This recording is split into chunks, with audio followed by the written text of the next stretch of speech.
So everyone, good evening from Galilee, from Israel. This is Amir Tsarfati. Today it's today is March 31st. It's Saturday, March 31st. Tomorrow I'll be live.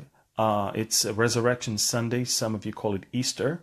But again, tomorrow, I just want you to know that tomorrow it's going to be a live update, a live teaching, and it's not April's Fool Day. I mean, it's a real thing that we're going to do tomorrow. So here we are. I'm going to talk for a few minutes about what's going on in Gaza right now and the international reaction to the events in Gaza. Then we're going to talk about what's going on in Syria, and we're also going to talk about a couple other things. But first of all, I want to tell you, a lot of people wrote me, knowing that I'm about to leave next week to Turkey and Greece to start filming our new project, Bible Lands Unveiled. Quite a few people wrote me, and they said that they're very concerned about me traveling to Turkey nowadays.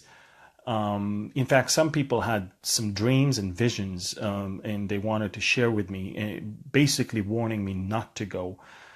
I'm not afraid, and I'm not normally canceling things this way just because somebody said it's dangerous.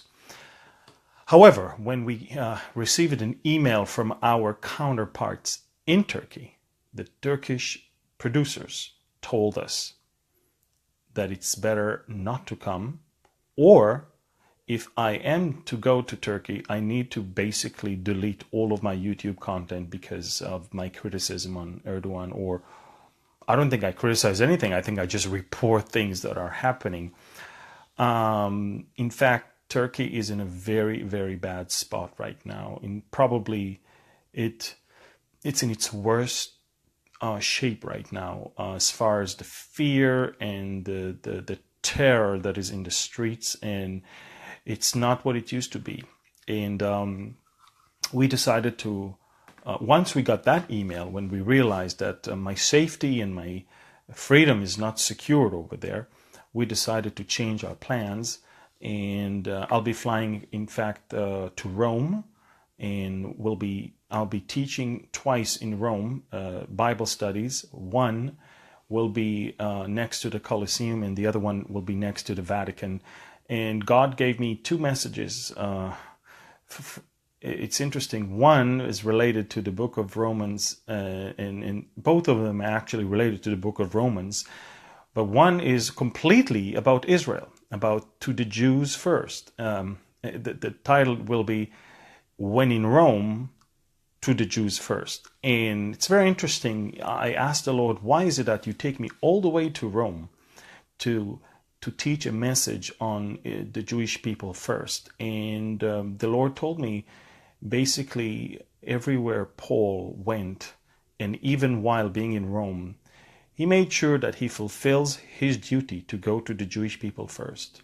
And he shared with them. And even while being completely in his chains, probably days or weeks before his death, Paul summoned all the Jewish people to his apartment in Rome, of all places.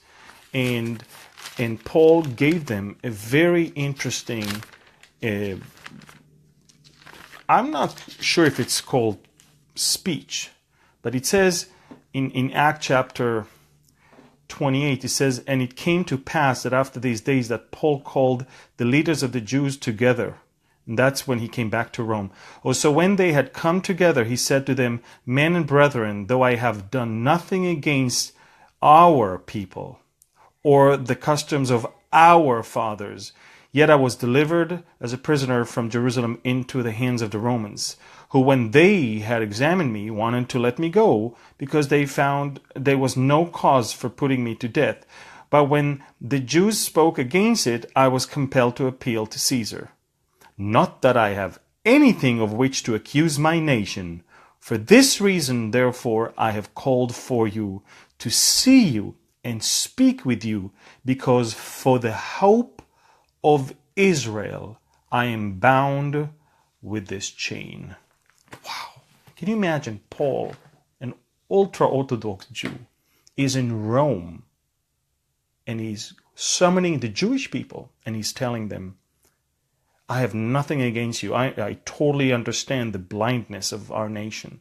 I also understand that it's a blindness that God gave them because of their hardening of their hearts. But I want to tell you something. This chain on me, it is because of the hope of Israel. He is the hope of Israel. And it's always, always going to be to the Jew first that I will give my message. And so we're going to examine that even while in Rome. And then the other one, the other message in Rome will be, it's not about religion, brother. And the Vatican will be right behind me. So I'm going to teach in Rome, in Athens, in Corinth, and in Thessaloniki. And I'm really looking forward to it, because this is, to me, I know that there's millions of Christians around the world that will never be able to come to Israel nor to any of those Bible lands. And my heart is to bring Israel to them and to bring Bible lands to them, and to make them understand the Word of God in the context of the places and the events, and of course the history, geography, topography, and everything. And so I can't wait to film those teachings, and I can't wait to release those DVDs and those teachings online. So pray for us. Next Friday we're leaving to Rome, and pray for us that the Lord will bless those things. And I'm confident that He who began the good work will be faithful to complete it. So so I'm not going to Turkey, and we're going to start with, just a few minutes ago, President Erdogan said that the Jewish people, or Israel, he said, committed what he says war crimes against the Palestinian people. And let me just explain what happened. The Palestinians have failed on almost every parameter. It's the international community that is not on their side. It's UN condemnation that is no longer automatically there because of the new U.S. administration. The Sunni Arab world is not on their side anymore. You're talking about even the reconciliation between the Hamas and Fatah is no longer there. The Israeli public we don't believe them anymore that they really want peace. I mean, it's a colossal failure. And what happened is that they decided that they will get the attention of the whole world and of themselves if they just bring thousands of people to mass around the border between Israel and Gaza. Now, bear in mind, Israel pulled out of Gaza in 2004, and you need to understand that we did that unilaterally, but we moved back to the international border, which means Gaza is no longer an occupied territory. Now, since Gaza is a launching pad for so many rockets, and since Gaza was taken over by a terrorist organization called Hamas, Israel completely locked Gaza from our side. We say, you want to have connections with Egypt, that's fine, but we're not going to allow you to freely go in and out of Israel and bring all those bombs and explosives. It's out of the question.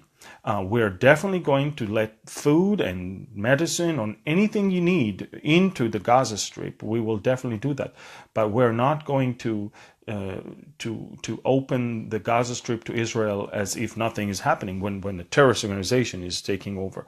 Now, you need to understand also that most Gazans understand Hamas is the worst nightmare that they ever had. And in fact, for the last 10 years, Hamas is ruling Gaza, and it brought Gaza to the worst situation they've ever been.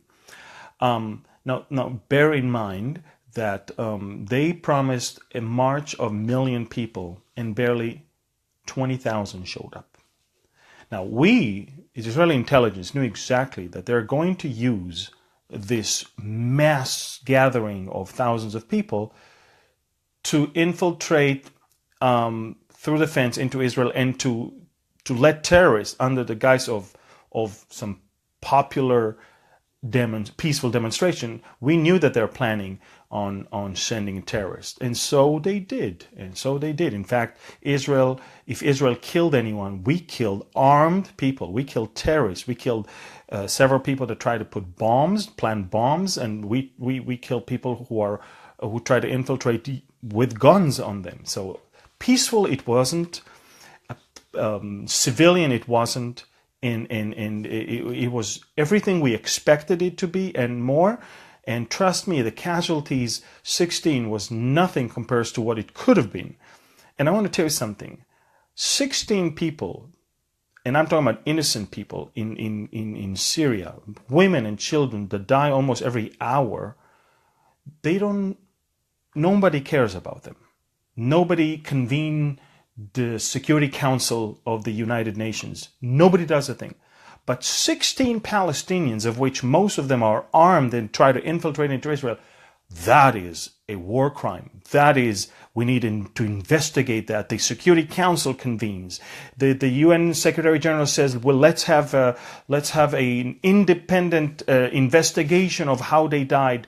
It's very simple. They died because they tried to cross the border with weapons on them. You don't have to be rocket scientists to find it. We can provide you all the evidences. We have all the videos. We have all the footage. We found those guns on them and those hand grenades on them. Are you kidding me? The world finds time in the Security Council to condemn Israel that is trying to protect its borders, but says nothing about the ongoing slaughter in Syria, which is, again, the hypocrisy of the UN. And I'll tell you something. They tried yesterday something. They're going to try April 17th again. But their target is by May 14, when Israel has the 70th anniversary according to the solar calendar. And that's the day Trump is planning on moving the embassy to Jerusalem. That's the day they're planning to have their massive protest along the border. Israel is ready. They thought that we're not going to do anything. They thought we're going to just watch them infiltrate into our territory and do nothing. Well, they were wrong again. I think that they were wrong in every parameter.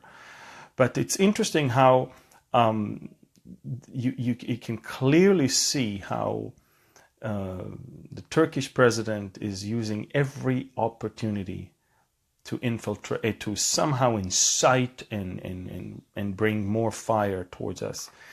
It's very sad because nowadays everybody knows the truth. Nowadays, when you have live broadcasts from places, when you have cameras everywhere, when every civilian can have a Facebook Live and it can become, a reporter wherever he is, it's very, very simple. Most of who we killed over the past 24 hours were Hamas operatives, and they were armed, and that's it. If you're planning on entering into Israel with a gun, we will not open the door for you. We will tell you stay away, and if you will try to do it by force, we're going to have to kill you. And I'm telling that to all the nations around the world. If you're not going to let terrorists know that they're going to be killed if they're entering your territory, then they're going to come. They're going to infiltrate into your countries, and they're going to do whatever they want. Europe has allowed terrorists into its territory, and Europe is paying the price. France is paying the price, and Belgium is paying the price, and Germany is paying the price. There's so many incidents that you don't hear about. But the good thing is, and I know some of you saw that there was a report in a Kuwaiti newspaper. Now, Kuwait, let me make it very clear, is a very anti-Semitic country, very, very anti-Israel country. And don't believe, in fact, it is the Kuwait that convened the meeting of the Security Council right now to speak about what's going on in Gaza. But it is a Kuwaiti newspaper that reported couple of days ago that Israeli F-35s were flying into the airspace of Iran. And I'm wondering, who is it that leaked that information? You certainly never heard that from me, although I know, and I can tell you up front from close talks that I have with Israeli commanders and squadron commanders of Israeli Air Force, Ever since President Trump was elected, Israel is enjoying the freedom that we never had in the past 8 years of doing what it needs to do in order to ensure its security. And I'm talking about things that I wish I could tell you. I wish I could tell you about. I will be a responsible Israeli, and I will not say those things live on the internet when I know that it's going to endanger our soldiers and endanger our people. But I will only tell you this, that the leaked information of the Kuwaiti newspaper is most likely coming from some mole in Arab intelligence community, and that's what worries me the most. Israel doesn't mind that the Iranian will know that we are interested in destroying their nuclear deal. We said that. In fact, Israel itself initiated the report of our responsibility for destroying in 2007 the North Korean nuclear reactor that was built in the Syrian desert. We did that, and we just admitted that. And while we admitted that, we said that we're not going to allow any of our enemies around us to have nuclear capacity and nuclear capability. That's it. So I'm not surprised that Israel says nothing. We don't even deny the fact that F-35s are flying into Iranian airspace. I want to tell you something about the F-35s.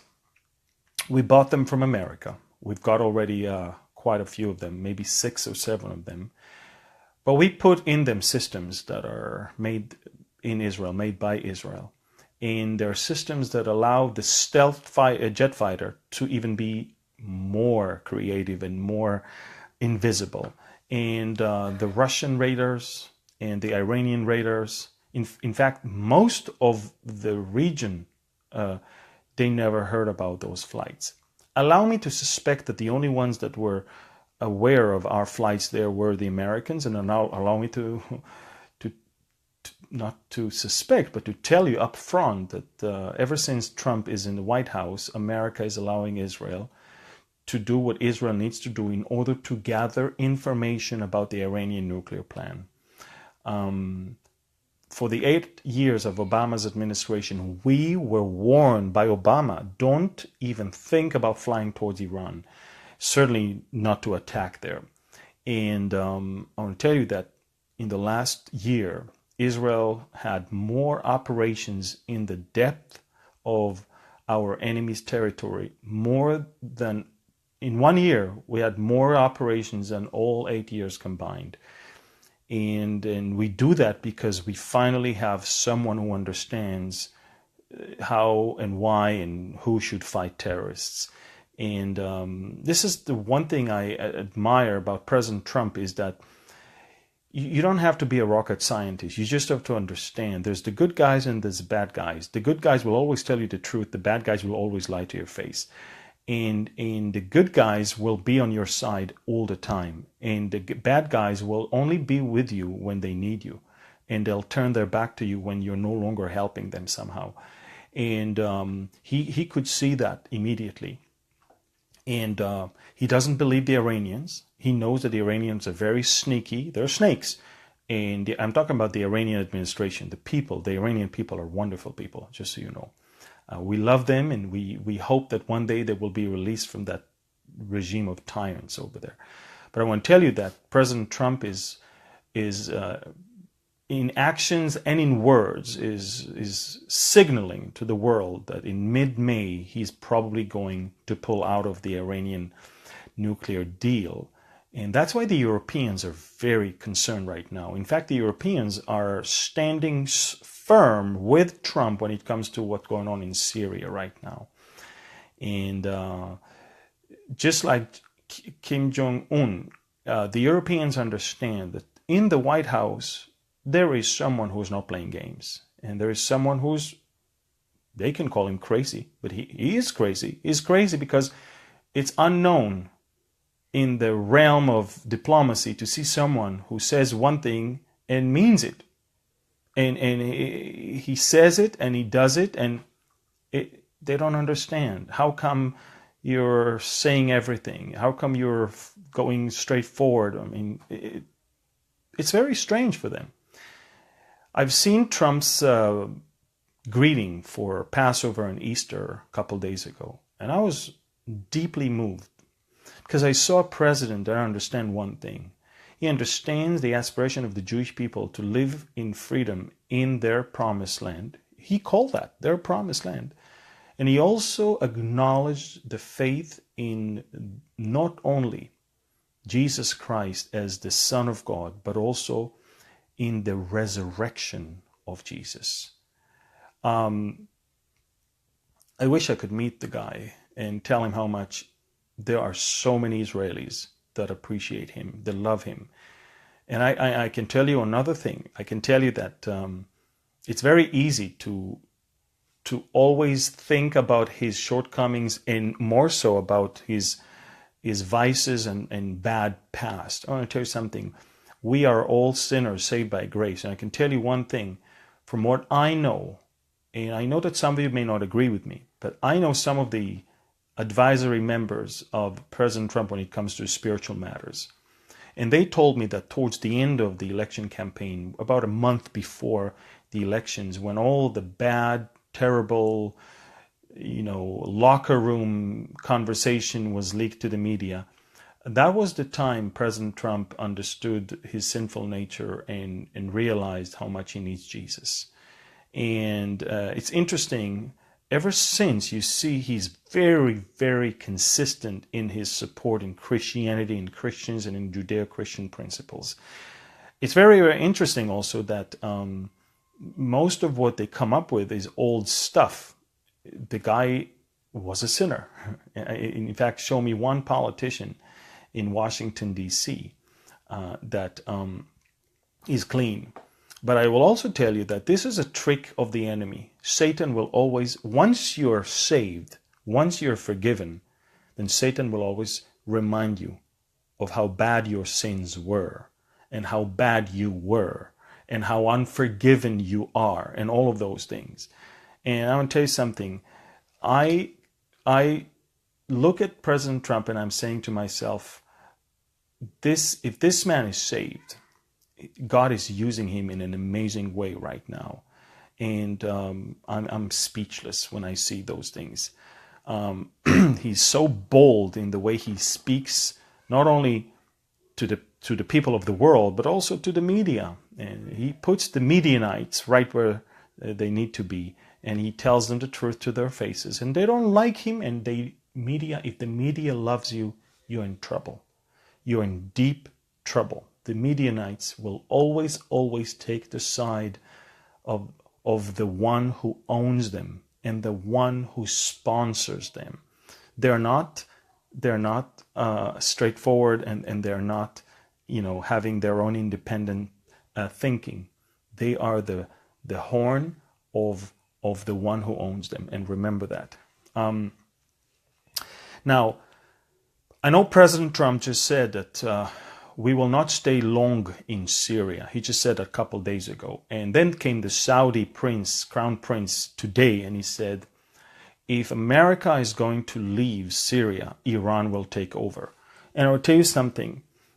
President Trump, I don't know if you understand that, but what he did in the Middle East is beyond phenomenal.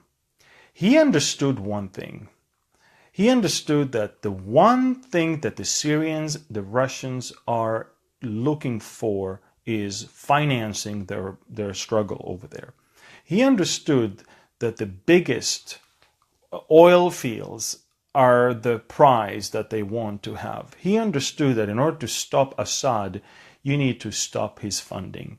And so President Trump actively right now, I don't know if you understand that, but America is involved right now actively in building military presence over there in Syria, and I'm talking about massive military presence over there right now. We're talking about 20 different military bases where thousands of American soldiers are already there alongside with the Kurds. You're talking about rocket,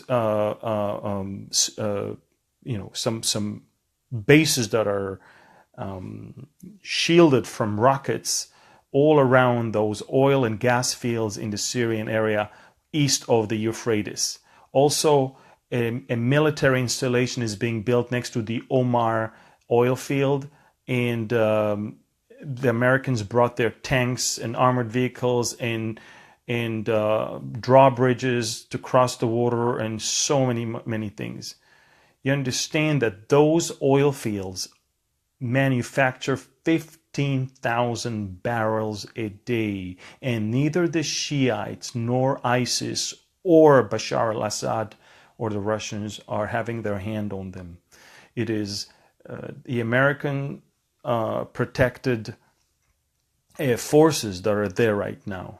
You're talking about oil fields that in the height of their capacity in 2002 managed to supply 677,000 barrels a day. But then, of course, it came down to 380, and of course today we're talking about 15,000. Can you imagine the potential of those things? But not only that, Trump made it clear that the best way to stop all the money from flowing into Syria is also to close the passage into Syria from Jordan and from Turkey and from Iraq. And I want to tell you something. He's very successful in doing that. And I know that not all of us are admirers of the Turks right now. But right now, what the Turks are doing in the north, in blocking the passage into Syria for the Syrian regime, and right now what the Jordanians are doing from the south and what the Iraq is doing from the east, the whole dream of Iran to build a bridge from Iran to Mediterranean is gone. And add to that the soon withdrawal from the nuclear agreement, and you're looking at a great disaster for Iran. Russia is now expelling diplomats from its territory in a response to the expulsion of diplomats from all over Europe. The Russians are more isolated than ever. And I tell you, the Iranians are becoming also more isolated than ever. Turkey is also, the gap between the Turks and the rest of NATO and the rest of Europe is growing wider and wider. And ladies and gentlemen, although the Turks don't really align with the Russians and the Iranians when it comes to Syria, when it comes to Israel, the Turks will do whatever it takes to bring about an end to Israel's existence. And even if it comes to collaboration with Russia and Iran. And I think this is phenomenal. So we're looking into a possibility of some Israeli action in Iran. We're looking into a possibility of American action in Syria, and we're looking into a possibility of Russia, of course, not agreeing to all of that happening all around it. And I'm just wondering, what's going to come first, a Russian-American confrontation or a Russian-Israeli confrontation? This is going to be interesting. The one thing I know, biblically, when the Russian-Israeli confrontation will come, America won't be able to help Israel. That is a for sure one, because the Bible doesn't say so. So I'm going to let you decide. Where the Bible is silent, I better be silent. So this is it. I just wanted to report about, the Israeli planes above Iran, about what's going on in Gaza, about what's going on in Syria, and what's going on with Russia right now. I think there's a lot of things that are happening. I also want to warn you, there's too many news websites online, and some of them look very friendly to the Christians, and most of them are sensationalists. Most of them are having horrible sources, and most of them will deceive you. Most of them will deceive you. And I'm talking about regarding the Middle East. I'm not sure what's going on in your own countries. That's, of course, up to you. But when it comes to the Middle East, there's a lot of disinformation. And I would like you always to examine things with an open Bible rather than with an open television set. It is a very, very important thing that we don't jump into conclusions, and that and for the most part, every time they report on something sensational, and then it never happens, you will never hear any apology from them. And they're going to report some very imaginary stuff that is happening, and then they will never say, sorry, we were wrong. So I would be very, very careful. These could be almost falling under that definition of false prophets. So be very, very careful when it comes to these things. Good. So thank you, everyone, for watching. Again, tomorrow, around this time tomorrow, probably about 20 minutes later than now, tomorrow I'm going to be giving a live teaching on the resurrection of Jesus, a teaching that is called First Fruits Resurrection. It's a teaching that I really want to give here online, especially to people who've been to church, or those who cannot go to church. But those who've been to church, early morning sunrise service will probably have an extra service if they want when they watch. But those who don't go to church, who may not have a church, that could be your Easter service. I'm going to try and have a quiet house here, and we're going to talk about Old Testament promises. We're going to talk about New Testament fulfillment. We're going to talk about the meaning of the resurrection of Jesus. We're also going to clear the fog, or at least try to understand how come there's so many theories about the crucifixion day. I'm going to try and give you at least the two major schools of teachings when it comes to the crucifixion time.